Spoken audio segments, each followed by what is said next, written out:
এটা কোন এই যে তোমার বাবার নাম কি? জলদার বিশ্বাস। জল্লাদ? জলদার বিশ্বাস। কি? জলদার বিশ্বাস। এটা তো জল্লাদের মতন শোনা যায়। তো তোমার মার নাম কি? আমার মার নাম পাতা বিশ্বাস। তাহলে তো মনে হয় জাল দিয়ে তারা বাবা তো না? হ্যাঁ।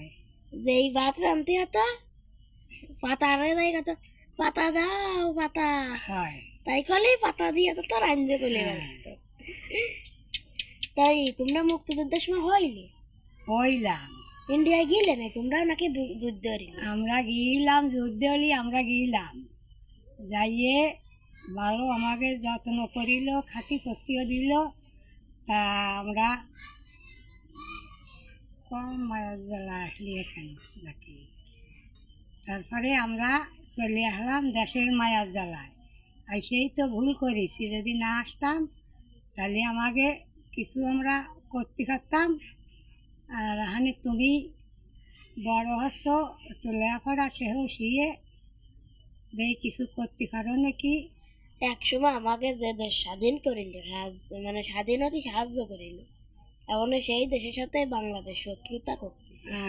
তাহলে বোঝো তোমাকে সেই সময় ভারত বাঁচাইলো, আর এখন ভারত বাংলাদেশের সাথে মানে বাংলাদেশ ভারতের সাথে শত্রুতা। আমাকে বারণ করিল যে তোমরা যাইয়ে না, তবু আমরা চলে আইলাম দেশের মায়ের জ্বালায়। মানে করবো কি, থাকলি তো আমাকে মানে অত কিছু। তাহলে তুমি দেখো গরিব মানুষ তো আমরা, মানে যদি আমরা তুমি একটু লেখাপড়া শিয়ে কিছু করতে পারো, আমার একটু জাতি সেরিছে ভারতে এই মন্দির দেখতে, রাম মন্দির দেওয়ার একটু আশায়। তা যদি ঠাকুর শ্রেণী নিয়ে সেই সময় যাব। সো আপনারা জানতে পারলেন আমার ঠাকুমার স্বপ্ন কি। আপনারা আমাকে ভালোভাবে সাপোর্ট করবেন যাতে আমি একটি বড় ইউটিউবার হয়ে আমার ঠাকুমার এই স্বপ্নটা পূরণ করতে পারি। সবাইকে ধন্যবাদ। সবাইকে ধন্যবাদ।